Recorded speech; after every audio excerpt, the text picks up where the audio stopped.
자, 이번 주부터는 또 다른 주제로 공부하시겠는데요. 거기 교재에 나오듯이 이제 성경 기록들로 비교하기입니다. 자, 우리 그리스도인들이 성경 말씀을 읽잖아요. 그리고 우리가 교리도 배웁니다. 예, 그런데 이제 이단들이 주장하는 것들도 그들도 성경 구절을 근거로 제시합니다. 예, 그런데 오늘 배우는 이 공부를 이제 이번 주부터 모르겠습니다. 얼마나 될지 모르겠는데 보면 왜 이단들이 그런 이단 교리를 주장하는 것이고 또 그들의 그릇된 주장을 우리가 어떻게 성경 기록들을 비교해서 바로 잡을 수 있는지, 그래서 우리가 이제 성경을 읽을 때 어떤 자세를 읽어야 되고 어떻게 공부를 해야 되는가 가장 기초가 되는 방법이라고 아시면 되겠습니다. 자, 오늘 본문 말씀은요, 고린도전서 2장 13절입니다.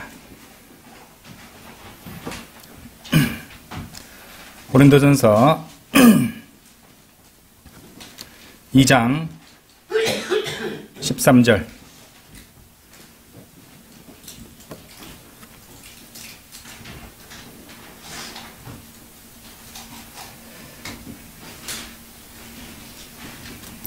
또한 우리가 그것들을 말하되 사람의 지혜가 가르치는 말들로 하지 아니하고 오직 성령님께서 가르치시는 말씀들로 하나니 영적인 것들로 비교하느니라. 네, 성경 기록들로 비교하기. 자, 이 말씀입니다.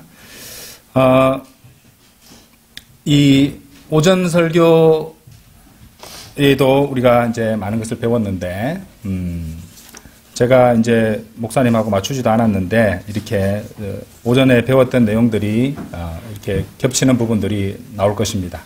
예, 그래서 참 하나님께 감사드리고요. 일단은 여기서 보시면은 영적인 것들로 비교하느니라라고 하잖아요, 그죠? 그러니까 하나님의 말씀이 성령의 검입니다. 그렇죠? 성령의 검이고 영적인 것들이에요. 이 영적인 것들은 하나님의 말씀들입니다. 말씀들. 그래서 이게 성경 기록들로 비교해야 된다는 것은 이미 고린도전서 2장 3절에 명령으로 주신 것입니다. 그래서 이렇게 하지 않으면은 문제가 생긴다는 것이죠. 성경 해석학이라는 그 학문이 있습니다. 예. 제가 이걸 준비하려고 벌써부터 준비하고 있었는데, 우리 윤경원 목사님도 성경 해석학에 관한 그 동영상들이 올라오더라고요. 그래서 그것을 보고도 좀 제가 놀랐던 적이 있습니다. 예, 그래서 하나님께서 잘 인도해 주시고 계신다는 걸 느끼는데, 그렇게 이제 항목별로 어려운 게 아니라 지금 우리가 공부하는 것은 가장 중요하면서도 가장 기초적인 방법이라는 것을 알고 부담 없이 들으시면 되겠습니다. 성경 해석학이라는 학문이 있죠. 영어로는 이제 Biblical Hermeneutics라고 합니다. 자, 그리고 이 성경 해석학이 되는 기본 원칙은 이제 세대주의예요, 세대주의. 예, 하나님의 말씀들을 바르게 나누는 것입니다. 그리고 세대주의를 위한 핵심적 방법들 가운데 하나는 성경 기록들을 서로 비교하는 것이에요. 그리고 그 방법이야말로 성경 해석학에서 가장 중요한 방법들 가운데 하나라고 할 수 있습니다. 그러니까 성경 구절 하나만 떼와서 자기 마음에 원하는 대로, 자기가 좋아하는 대로 해석하는 것이 아니라 성경 전체를 봐야 된다는 것이에요. 성경 전체를 봐야 된다. 그 인권과 개성을 요즘은 중시하잖아요. 근데 요즘에는요, 이렇게 자기한테 원하는 말씀만 떼와서 자기한테 맞게 그냥 해석하고 싶은 그런 풍조가 아주 강합니다. 요즘 세대들이 그래요.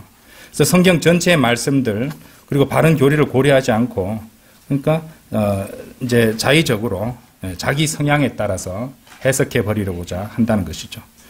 그래서 이렇게 되면은 아무리 바른 하나님의 말씀을 준다 할지라도 그것을 바르게 적용하지 않기 때문에 여전히 그 사람은 하나님의 말씀이 없는 상태나 오히려 더 위험한 상태가 될 수도 있다는 것입니다. 자, 생각해 보십시오. 하나님께서 주신 말씀을 바르게 해석할 때 우리가 이제 이 문제에 있어서 우리가 인정할 수밖에 없는 아주 확실한 사실이 하나 있습니다. 성경의 기록자께서 성경을 기록하실 때 그 뜻을 알고 기록하셨다는 것이에요. 그러면은 그 분명한 뜻이 있다는 것이잖아요. 그렇죠? 그런데 성경 기록을 주셨는데 그것을 가지고 이 사람은 이 얘기를 하고 저 사람은 저 얘기를 한다는 것은 그 중에서 바른 해석은 하나 있을 수도 있고 아예 없을 수도 있지만 성령님께서는 그것을 기록하실 때 분명히 알고 기록을 하셨는데 인간들이 그것을 잘못 해석한다는 것입니다. 이게 굉장히 중요한 문제가 된다는 것이죠. 그래서 우리가 해야 될 것들은 우리가 이 자의대로 해석하는 것이 아니라 성경 말씀들을 통해서 바른 의미를 찾아내는 것이라고 하겠습니다. 이제 세상 문학하고는 다릅니다. 세상 문학이나 이제 문학 이론이나 이런 것들은요, 시를 적는 사람이 자신의 의도를 갖고 어떻게 표현을 썼는데 어느새 그 시를 쓴 사람의 의도는 이제 일단은 학문의 영역에 들어가 버리면은요, 그 사람의 원래 의도는 사라져 버리고 학자들이 해석한 것이 더 인정받는 시대가 되어버린 것이에요. 하지만 성경은 그렇지 않다는 겁니다. 성경은 그렇지 않다는 겁니다. 실제로 시를 썼던 사람이 문학 시험에 나온 것을 보고 나는 이 뜻으로 안 썼는데 이것이 정답이라고 그렇게 가르치고 그렇게 받아들인다는 걸 봤을 때 성경 기록은 그렇지 않다는 것이죠. 성경 기록은 성령님께서 분명한 의도를 갖고 기록을 하신 것이고 그 해석을 우리가 찾아내야 되는 것이지 우리가 그것을 의도를 무시하고 자의적으로 인간이 그렇게 해서는 안 된다는 것입니다. 자, 성경의 이 저자이신 성령님의 의도와 그분의 뜻을 우리는 찾아야 됩니다. 사실 뭐 이런 얘기는 모든 신학자들 일반적으로 신학교에서도 다 인정하는 바입니다. 조직 신학을 공부하고 가르치는 방식도 표면적으로는 그렇게 인정을 합니다. 그렇죠? 바른 성경 교리를 찾기 위해서는 성경 전체를 봐야 된다. 예, 이런 얘기를 그들도 인정을 한다는 것이죠. 그래서 자기가 좋아하는 부분이나 자기가 마음에 드는 구절 하나만 가지고 그것을 가지고 와서 이제 그것을 해석하려고 한다면은 결코 진리를 발견할 수 없다는 것입니다. 그래서 진리를 찾기 위해서는 성경 전체를 봐야 한다. 달리 말해서 바른 교리를 찾기 위해서는 한 절, 그것과 관련된 또 다른 절, 그것과 관련된 또 다른 절, 또 있다면 또 다른 절을 서로 비교하면서 그렇죠? 진리를 찾아내야 된다는 것이죠. 자, 다시 고린도전서 2장 13절 다시 보세요. 이번에는 한 말씀 한 말씀을 자세히 한번 살펴보겠습니다. 또한 우리가 그것들을 말하되 사람의 지혜가 가르치는 말들로 하지 아니하고 오직 성령님께서 가르치시는 말씀들로 하나니. 자, 그럼 여기 대조되는 관계의 두 가지 항을 보십시오. 사람의 지혜가 가르치는 말들이 있습니다.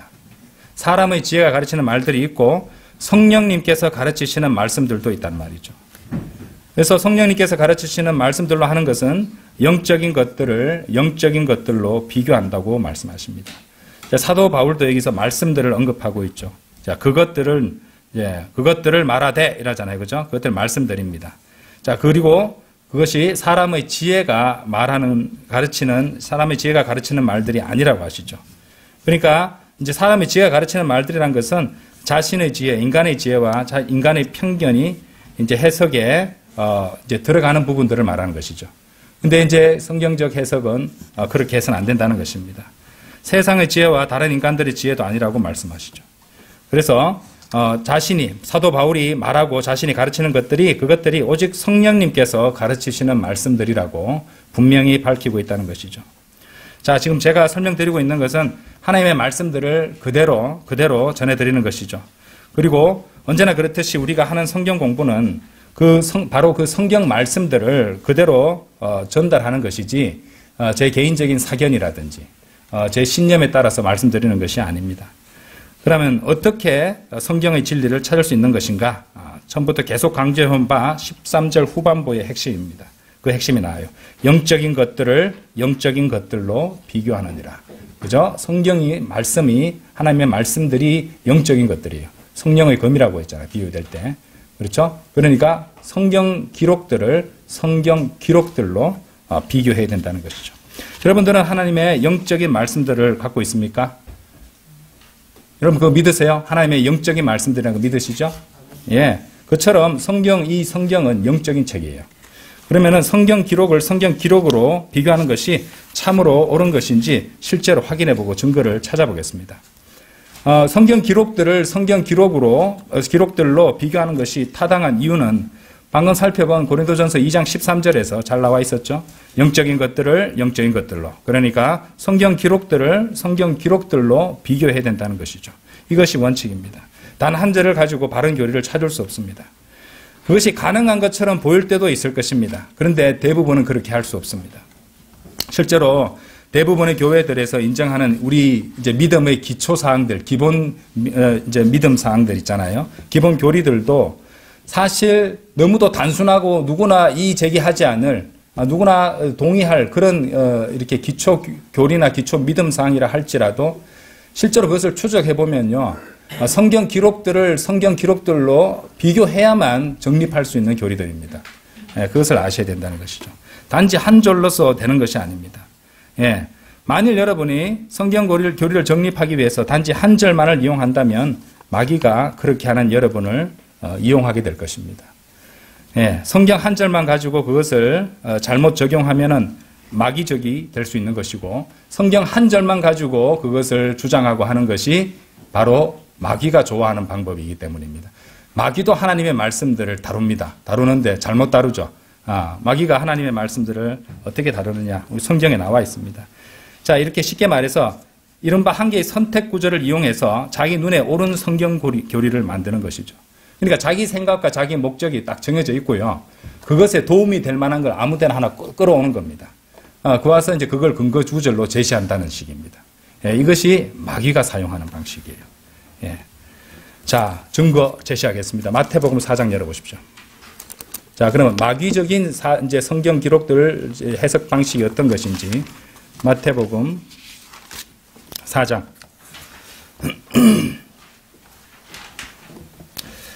자, 여기 보시면 마태복음 4장을 보시면요, 성경 구절을 이제 하나를 이용하는 사탄이 나오는데, 몇 번이나 말씀드렸지만 사탄은 굉장히 종교적입니다. 그리고 어지간한 이 성경학자나 교수, 지도자, 신학대학교 교수들, 목사들보다도 성경을 더 많이 압니다.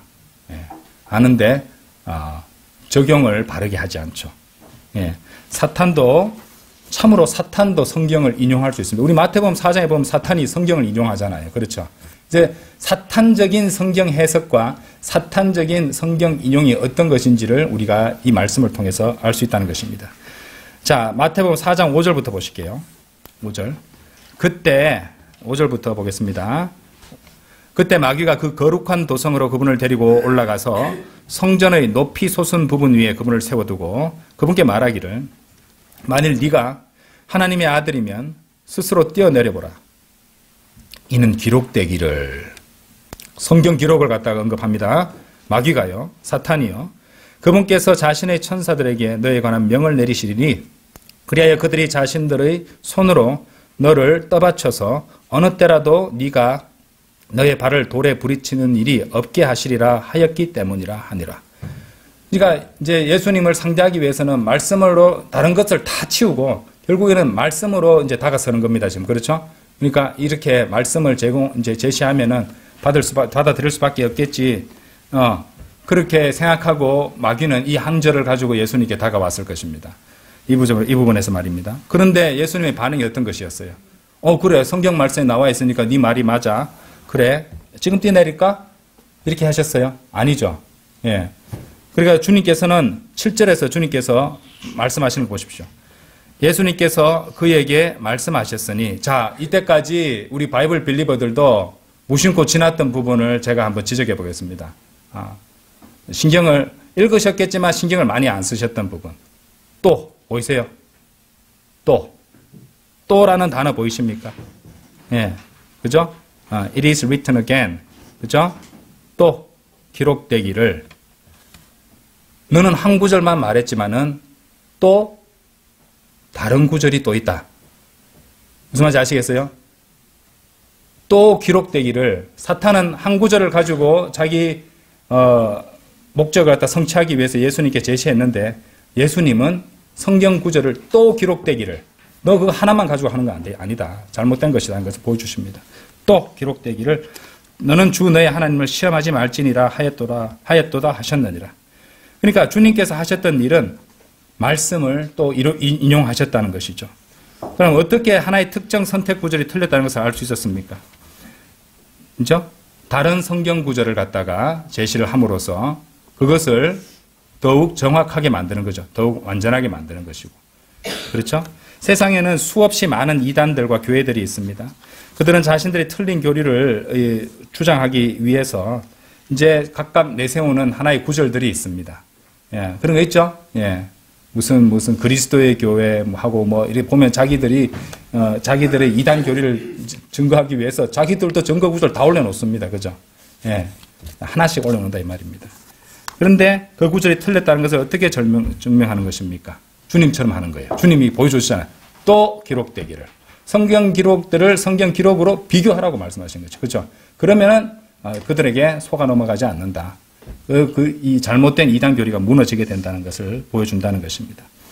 자, 그리고 항상 알아야 되는 거, 우리 믿음과도 연관된 부분인데요. 성경 기록과 모순될 수 있습니까?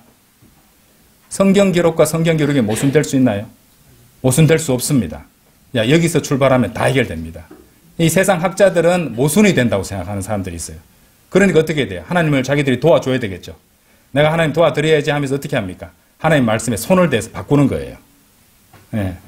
그렇죠. 하나님께서는 모순되지 않게 다 기록을 하셨는데 전체도 고려하지 않는, 그리고 성경 말씀도 제대로 깨닫지 못한 그런 자들이 감히 하나님의 말씀에 손을 대어 고쳐버린다는 것입니다. 아니죠. 성경 말씀은 모순되는 말이 없습니다. 그렇죠? 자, 성경이 말씀이 모순됐다면은, 네, 그건 말도 안 돼. 어불성설입니다. 결코, 바른 것이 아니죠. 그렇죠? 그러니까, 이 성경 구절을 우리가 읽을 때 보면요, 불완전한 구절들이 있어요. 불완전한 진술들이 있단 말입니다. 하나님의 뜻에 의해서. 왜냐하면 성경 기록들로 비교해야지만 완전한 진술이 되고 완전한 진리가 딱 그렇게 나올 수 있는데, 한 구절만 보고 그렇게 이제 주장해서 자기들의 마음의 어떤 정욕과 탐심과 자신들의 고집에 맞는 성경 구절을 제시해서 자기 마음대로 하려는 자들을 그렇게 저주에 빠지게 하시려고 때때로 불완전한 구절들을 적어 놓으신다는 것이죠. 그런데 하나님 말씀대로 성경 기록들과 비교하게 되면은 이제 우리가 분명한 진술을 알 수 있게 되고 바른 교리가 정립된다는 것입니다. 그렇죠? 자, 그런 것들을 한번 생각해야 됩니다. 주님께서 또라는 하고 하셨던 말씀은 이제 야, 네가 인용한 게 이 말씀이 다가 아니야. 다른 말씀도 봐야지. 이 말입니다. 예. 또라는 단어가 그만큼 중요한 단어가 된다는 것이죠.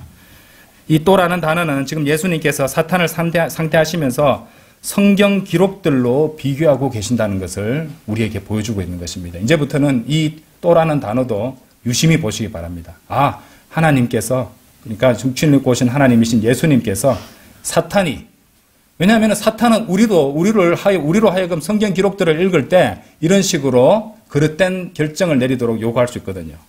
그러면 주님께서 쓰셨던 방법을 써야지 우리가 이겨낼 수 있다는 것입니다. 그러니까 말씀을 갖다가 바르게 나누어 공부해야 되는 거예요. 안 그러면 속는 겁니다. 그렇죠? 예. 그래서 주님께서는 이제 성경 기록들을 비교하시면서 사탄의 주장이 틀렸음을 보여주고 계신 것이죠. 다른 성경 구절들과 이렇게 이제 비교하시면서 말입니다. 그렇게 함으로써 거기에 무언가가 빠진 것이 있고 이것이 이제 잘못 적용되는 부분이 있고 아니면 타이밍이 달랐든지, 그렇죠. 경륜이 다르든지. 그래서 이제 세대주의가 이제 중요한 부분을 차지한다는 것입니다. 안 그러면은 서로 다른 진술들을 갖다가 바르게 나눌 수 없게 된다는 것이죠. 그러면 막 혼란스러우니까 이제 불완전한 진술들대로 따라가 버리게 되는 것입니다. 예. 그래서 말씀이 이 부분이 있으니까 막 그냥 밀고 나가자 이렇게 돼 버리는데 본인을 스스로 파멸의 구렁텅이로 끌고 가는 수가 된다는 것이 있는 방법이 될 수밖에 없다는 것이죠. 자, 어떤 분명하고 확실하고 또는 모든 어떤 불분명하거나 또는 논쟁거리가 되는 것들이 다 제거된 완전하고 완벽한 진술 하나를 보여주세요. 그러면 이렇게 다양한 교파들이 나오지도 않을 것이고 싸우지도 않을 것이고 논쟁도 없을 것인데 왜 하나님께서는 그렇게 완벽한 진술 한 개만 주셔서 사람들로 하여금 그대로 따르게 하시지 왜 이렇게 불완전한 진술들, 다른 형식의 진술들을 갖다가 성경 곳곳에 늘어놓으심으로 힘들게 해놓으셨는가 이렇게 따지는 사람들이 있겠죠. 그죠? 왜 그렇게 한번 생각해 보세요, 여러분들. 인간의 마음을 다 드러내시는 겁니다. 그렇게 해서. 놀랍죠? 예, 그래서 그랬던 거예요. 인간의 마음이 다 드러나게 돼 있습니다. 그리고 지금 있는 이 모든 문제들, 온갖 종교들이 그것의 증거들입니다. 예, 자기들의 마음에 오른 대로 다 이렇게 사는 것이에요. 그렇죠? 예. 그래서 그런 것은 없습니다. 모든 교리라든지 모든 혼란과 논쟁을 잠재울 수 있는 딱 한 구절만으로 그렇게 딱 매직 같은 마술 같은 그런 딱 한 구절로 다 모든 걸 다 정리하는 그런 것은 없습니다. 예, 성경 기록들을 성경 기록들로 이제 비교하도록 하나님께서는 그렇게 기록해 주셨다는 것이죠. 자, 뭐 하나만 해서 모두가 다 같은 생각을 다 맞춰서 다 통일되고 갈등 없이 잘 되면 좋지 않아요. 그게 종교 통합이잖아요, 그죠? 예, 그건 오류의 영에 이끌려가는 그런 것이 된다는 것이죠. 자, 우리 바이블 빌리버는요, 성경 기록들을 성경 기록들로 비교해야 됩니다. 성경 구절과 또 성경 구절을 비교하고 또 다른 성경 구절과 비교해야 됩니다. 그리고 실제로 몇 번에 걸쳐서 이런 해석법을 이제 적용하면서 실습을 해볼 겁니다. 아시겠죠? 근데 사실 이거는 우리들이 이때까지 성경 공부를 하면서 늘 했던 것이에요. 제가 진리를 제시하는 방식도 다 같은 방식이었습니다. 이제 좀 의식적으로 판단을 해보자는 것이죠. 의식적으로. 그래서 실제로 여러분들이 개인적으로 공부를 하실 때도 그 방법을 적용해 보시라는 것입니다. 성경 기록들로 비교하는 이 방법을 사용해서 우리 믿음의 근본 사항들과 교리들을 공부해 볼 겁니다. 예. 이제 우리 믿음의 근본 사항들, 기초 교리들, 누구도 인정하는 의의를 제기하지 않는 그런 교리들도 성경 기록들로 비교해야 증명된다는 것을 보여드리겠습니다. 그리고 놀랍게도 성경 기록들을 비교하는 것은 해도 그만, 안 해도 그만이 아니에요. 그렇게 하지 않으면은 가장 기초가 되는 교리도 정립할 수 없다는 것을 아시게 될 겁니다. 그래서 이 방법이 참으로 중요한 방법이고 이 공부가 정말로 중요합니다. 자, 첫 번째 공부해볼 교리가 뭔지 아십니까? 놀랍게도 삼위일체 교리입니다. 제가 놀랐다고 말씀드렸죠, 그죠? 삼위일체 교리를 한번 해보겠습니다. 뭐 여호와의 증인 같은 그런 사람들은 빼고요, 예외들도 있습니다, 그죠? 거의 모든 기독교 교단들이 믿고 지지하는 교리가 삼위일체 교리입니다. 예. 심지어 로마 가톨릭도 자기들도 삼위일체 교리 믿는다고 그럽니다. 예. 하나님은 아버지시고 예수님은 아들 하나님이시며 성령님도 하나님이시라는 교리죠. 여러분 이 삼위일체의 교리 믿으십니까? 믿으시죠? 예. 자, 그럼 여러분과 제가 이렇게 쉽게 동의할 수 있는 삼위일체 교리인데 어째서 삼위일체가 맞죠? 증명해 보세요라는 질문이 나오면 여러분들 설명하실 수 있겠습니까? 증거가 되는 구절들을 한번 얘기해 보세요. 그렇죠? 아니면은 우리 이제 주일학교 학생들한테 삼위일체 교리 믿습니까? 삼위일체 교리 주일학교 학생들? 표정들이 그리 밝지 않은데. 삼위일체 교리는 다 들어봤을 거 아닙니까? 그죠? 근데 삼위일체 교리 믿느냐 물으면요, 다 믿는다 그럽니다. 그런데 어째서 그래? 라고 물으면은 잘 대답 못할 때가 있어요. 왜냐하면은 엄마 아빠가 그렇게 믿고 목사님이 그렇게 말하니까 그래 삼위일체 교리 맞죠? 이렇게 믿는 사람들도 있다는 겁니다. 예, 우리 솔직해집시다. 알았죠? 솔직해집시다. 예. 그렇게 어릴 때부터 이제 만약에 기독교 어떤 전통 가운데서 자란 사람이라면요, 어릴 때부터 하도 많이 들어서 당연한 것으로 간주하는 그런 교리란 말입니다. 그렇죠? 그래서 나중에 이제 그런 교리와 다른 말을 하는 사람을 만나게 되면 혼란스럽겠죠. 그죠? 예. 그러니까 이제 내가 이때까지 이걸 맞다고 생각했었는데 우리 부모님도 그랬고 어릴 때 다니던 주일학교 선생님도 그랬는데 나 그거 당연하다고 생각했는데 누가 와서 다른 얘기를 하면은 혼란스럽잖아요. 그죠? 그래서 첫 번째 반응은 거부하고 싶을 거 아닙니까? 자, 우리가 바이블 빌리버로서 바른 진리의 지식을 갖다가 사람들한테 이제 교회 다니는 사람들한테 얘기해 주면요, 그 사람들한테는 처음 들어본 얘기들이 굉장히 많습니다. 예. 그러면 당장 어떻습니까? 자신은 어릴 때부터 주일학교부터 거기에 대해서 철떡같이 믿고 살아왔는데 말씀들로 이렇게 나눠서 이렇게 말씀들로 증거를 제시하는 방식으로 공부를 하지 않았기 때문에 이 사람들은 거의 신념이 돼 있어요. 그러니까 자기가 들어본 것과 다른 얘기를 해버리면은 거부감부터 생기는 겁니다. 그렇죠? 그런 걸 우리가 이해할 수 있다는 말이죠. 자, 그래서 여기 이제 아주 위험한 상황이 이제 여기서 이제 드러나게 되는데, 만일 여러분이 기독교 전통과 어릴 적부터 지녀왔던 기독교 신앙을 심정적으로, 감정적으로 또는 의리로 따르면서 성경 기록이 아닌 그런 어떤 기억이라든지 그런 감정을 그런 심정을 최종 권위로 삼는다면 그것만큼 위험한 상황도 없을 것입니다. 그렇죠? 우리 바이블 빌리버가 말 그대로 바이블 빌리버는 뭡니까? 하나님의 말씀이 권위가 되는 거잖아요. 최종 권위가 되는 거잖아요. 그 말씀으로 인해서 우리가 어떤 것을 믿음을 고백할 수 있다는 것이죠. 자, 삼위일체, 우리 바이블 빌리버들에게는 너무도 익숙하고 친숙한 개념이고 당연한 교리입니다. 성경에 문외 아닌 사람, 일반 사람, 예를 들어 불교도라든지 모슬렘을 한번 생각해 보십시오. 그런 사람들에게 하나님, 아버지 하나님이 계시고 아들 하나님이 계시고 성령 하나님이 계신데, 성령님이신 하나님이 계신데 그 세 분이 한 분이라고 하면은 그들 납득하겠습니까? 납득 안 하겠죠. 그러면 우리가 그것을 어떻게 증명하겠습니까? 성경 기록과 또 성경 기록과 비교해서 삼위일체 교리를 증명할 수 있습니다. 삼위일체를 갖다가 교리가 이제 3이라고 칩시다. 그럼 수학식도 1 더하기 1 더하기 1은 3이 되잖아요. 그렇죠? 예. 그렇기 때문에 그런 식으로 하나씩 더해져서, 그렇죠. 제가 이제 복음서 누가복음 강의하면서도 말씀드렸지만은 이 공관 복음들이 했을 때 진술의 차이가 있는 부분들이 있습니다. 그거는 모순이 아니라고 말씀드렸죠. 그거는 상호 보충적인 진술들이라고 했어요. 합쳐보면 완벽한 진술이 된다는 것입니다. 각각의 기록자들의 성향과 또 그 책 전체 주제에 따라서 하나님께서 성령님께서 의도적으로 그렇게 기록하신 것이에요. 예. 근데 그거 하나 이렇게 합쳐보면은 완벽한 진술입니다. 특히 이제 십자가에 십자가에 달렸던 그 명패에 쓰여진 그 글씨 있잖아요. 그것도 다 종합을 해야지 전체 진술이 나옵니다. 예. 이런 것들을 한번 생각해 볼 필요가 있다는 것이죠. 자, 그러면은 우리가 삼위일체 교리를 어떻게 이제 교리를 한번 도출해 볼 것인가?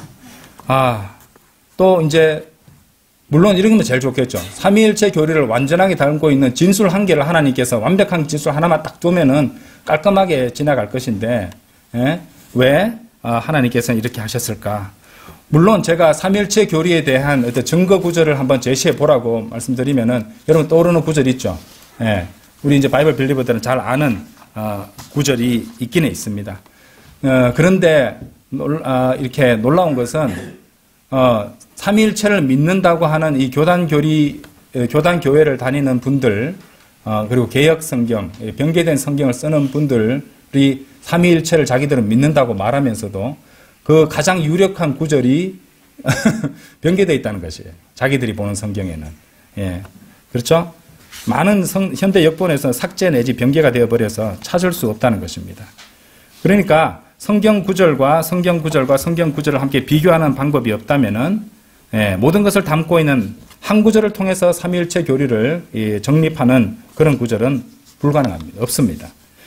자, 그럼 가장 분명한 구절 하나를 우리가 다 아는 구절을 한번 살펴보도록 하겠습니다. 그런데 이제 우리는 이것을 갖다 요 한 절을 갖다가 보통 삼위일체를 증명하는 구절이라 하라고 딱 하고 그냥 마음 탁 놔버리는 경우가 있는데 사실 그 구절이 불완전해요. 예, 이것도 한번 살펴보도록 하겠습니다. 요한일서 5장 7절 열어보세요. 요한일서 5장 7절.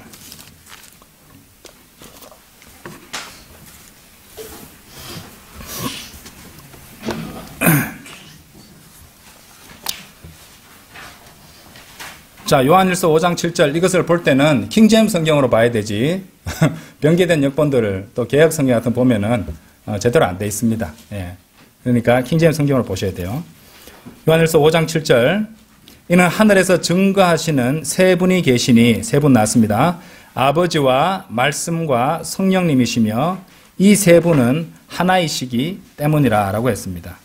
자, 이 요한일서 5장 7절은 여러분이 찾을 수 있는 삼위일체, 곧 아버지 하나님과 아들 하나님과 성령님이신 하나님이 하나이시라는 그런 교리에 관한 가장 분명한 말씀입니다. 근데 아까도 말씀드렸지만 놀랍게도 이 성경 변개자들은 자신들이 믿는다면서 앵무새처럼 주장하는 그 삼위일체의 가장 분명한 말씀조차도 제거해버린 셈이죠. 그 구절 다시 보세요. 이는 하늘에서 증거하시는 세 분이 계시니 아버지와 말씀과 성령님이시며 이 세 분은 하나이시기 때문이라. 세 위격들이 나오는데 그 위격들이 하나이시라고 말씀하십니다. 그런데 이 말씀이 완벽하게 삼위일체 교리를 뒷받침한다고 솔직하게 한번 생각해 봅시다. 완벽하게 뒷받침한다고 말할 수 없습니다. 삼위일체 교리를. 예. 왜냐하면은 이 말씀에서는 세 분이 하나이시라고 했지 한 분 하나님이라고는 하지 않았습니다. 자, 그 부분도 우리가 고려를 해야 되는 거예요. 하나이시라고 했지 한 분 하나님이라고는 하지 않았습니다.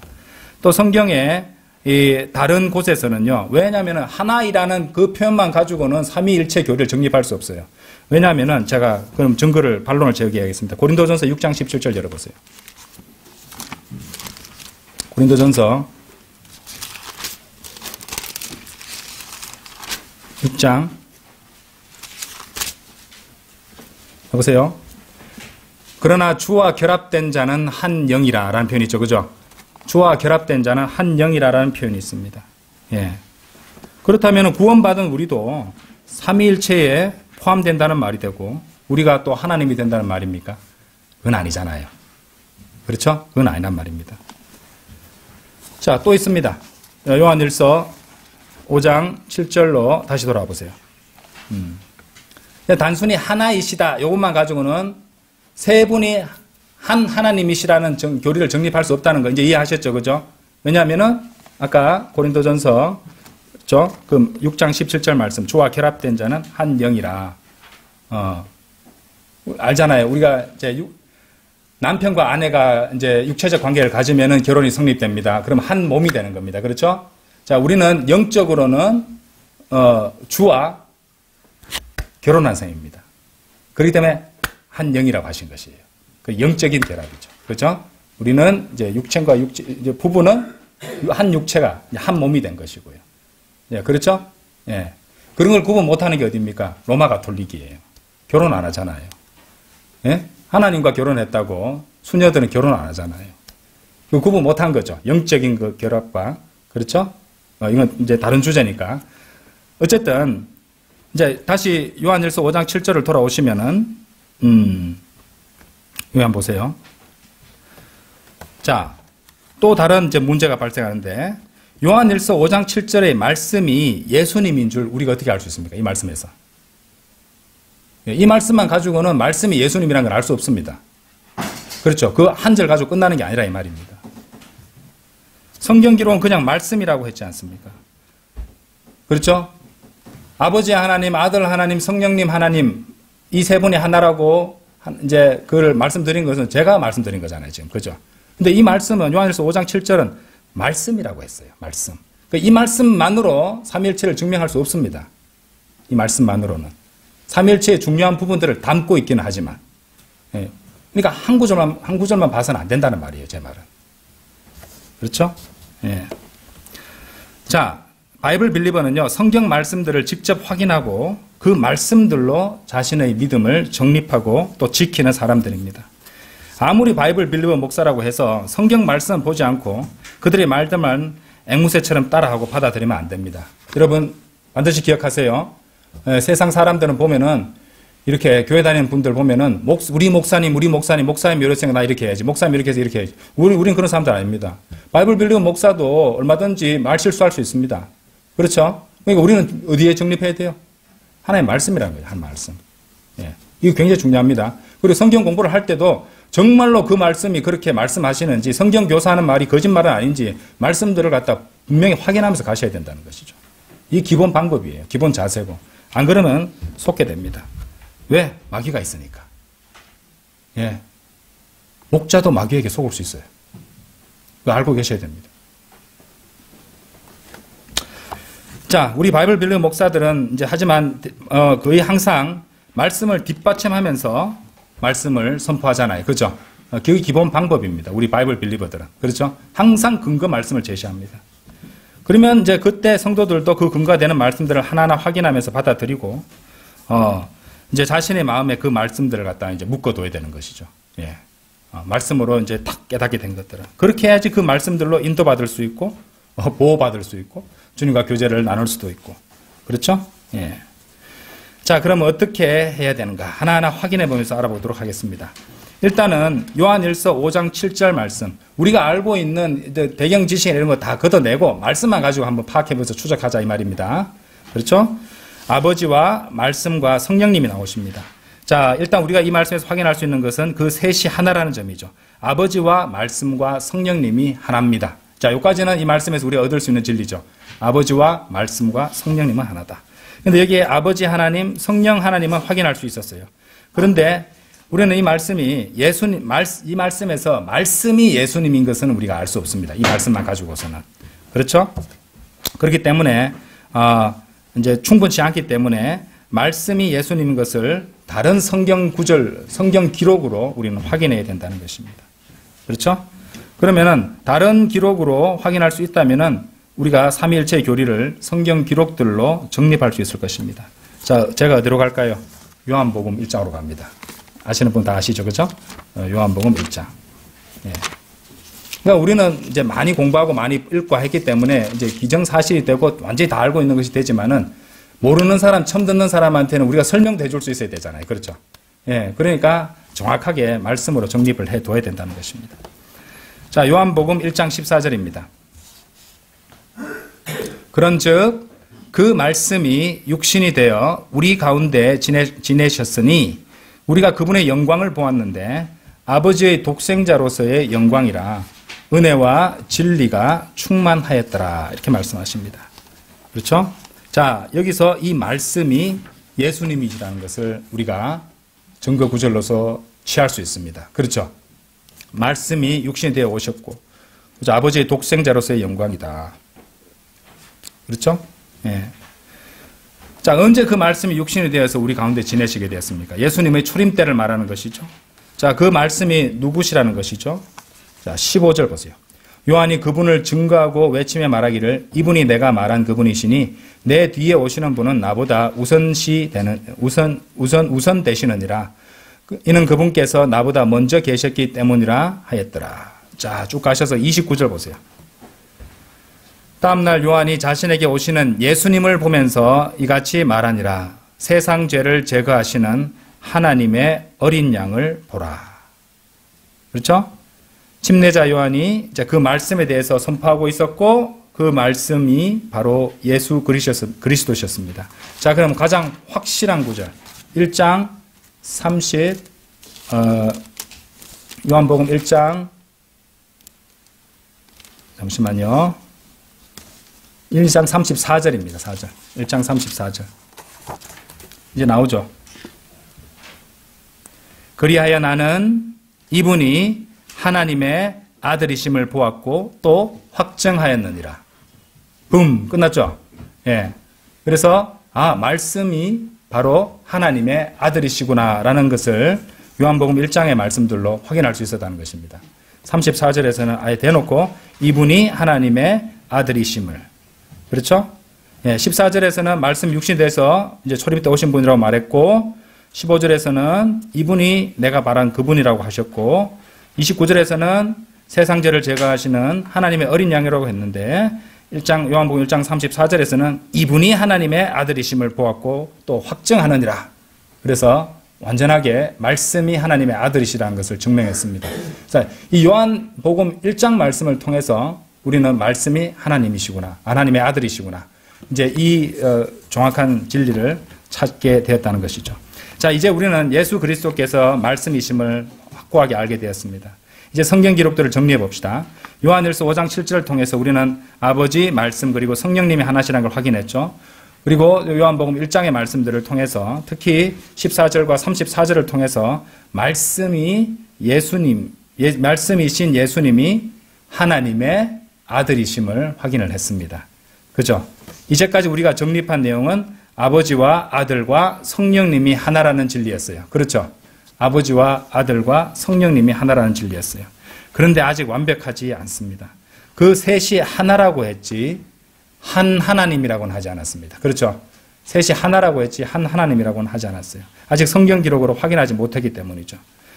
그런데 성경에 보면요. 하나님은 한 분뿐이시고 다른 신은 없다고 말씀하시는 대목이 또 나옵니다.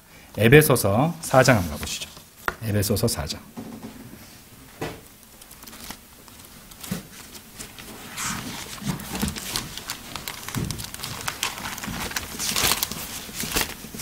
에베소서 4장 5절 6절입니다. 한 주와 한 믿음과 한 침례와 6절 보세요. 한 하나님이라고 되어 있죠. 그죠? 한 하나님 곧 모두의 아버지께서 계시느니라. 그분은 모든 것 위에 계시며 모든 것을 통하여 너희 모두 안에 계시느니라. 이렇게 말씀하셨어요. 그래서 성경은 오직 한 주와 한 하나님을 말씀하십니다. 성경 기록은 진리시고 선하시며 전혀 오류가 없고 모순이 없습니다. 그러면 이제 우리는 요한일서 5장 7절, 요한복음 1장 14절과 또 34절, 그리고 에베소서 4장 5절, 6절 이 세 부분을 통해서 세 가지 아이디어를 얻게 되었어요. 아버지와 말씀과 성령님은 하나이시다. 그렇죠? 그 다음에 말씀은 곧 아들 하나님, 예수 그리스도시라는 것. 하나님의 아들, 예수 그리스도시라는 것. 그리고 또 마지막 하나는 에베소서 4장 5절 6절에서 보신 바 한 하나님이시라는 진리입니다. 그렇죠? 그러니까 수학 공식처럼 1 더하기 1 더하기 1 돼서 3이라는 계산 결과가 돌출되는 것처럼 말씀이 예수 그리스도심으로 요한일서 5장 7절 말씀은 아버지, 말씀, 그러니까 아들 예수 그리스도, 하나님의 아들 예수 그리스도, 그리고 성령님이 하나이시고, 에베소서 4장 6절에 나오듯이 오직 한 하나님만 계심으로 아버지, 아들, 성령님은 한 하나님이시라는 삼위일체 교리가 성경 기록들로 마침내 정립이 되는 겁니다. 그렇죠? 그러니까 우리는 당연하다고 생각했던 것들이 짐짓 맞겠지. 뭐 당연한 거 아니겠어. 근데 그것조차도 말씀 성경 기록들로 비교하지 않았더라면 정립 안 되는 것들이었다는 것이죠. 그렇죠? 우리 하나님 말씀에 모든 걸 걸은 사람들 아닙니까? 그런데 어떻게 그냥 대충 넘어갈 수 있습니까? 그렇죠? 맞잖아요. 우리는 영혼을 걸었잖아요. 하나님 말씀에. 그러니까 하나님 말씀들이 정확해야 되고 그 정확한 하나님 말씀들로 뒷받침할 수 있는 교리를 우리가 받아들이고 공부하고 가르치는 겁니다. 실행하는 것이고. 그렇죠? 자, 이 기초 교리인 삼위일체도 성경 기록으로 증명하기에 그리 만만치 않은 교리였습니다. 그렇죠? 이 과정을 보셔서 알겠지만 쉽지 않습니다. 이유가 뭔지 아십니까? 많은 사람들이 성경 기록들로 비교하는 방법도 모르고 그런 습관도 형성되지 않았고 우리도 짐짓 그냥 넘어가는 부분도 있을 수 있다는 것입니다. 그렇죠? 우리를 돌아봐야 돼요. 영적인 것들을 영적인 것들로 비교하기, 성경 기록들로 비교하는 것이 그처럼 성경을 해석하는 데 있어서 중요한 것이라는 것을 우리는 알게 되었을 것입니다. 잘 아시겠죠? 그래서 이제 다음 시간에도 다른 예시를 통해서 성경 기록들로 비교하여 해석하는 방법을 익혀볼 것이고요. 사실 우리가 하는 모든 성경 공부들이고 목사님 설교도 들어보시면 아시겠지만은 결국에는 성경 기록들을 비교해서 완전한 하나님의 뜻과 교리를 찾아내는 과정들입니다. 아시겠죠? 자, 오늘은 여기까지 공부하도록 하겠습니다. 다 같이 기도드리겠습니다.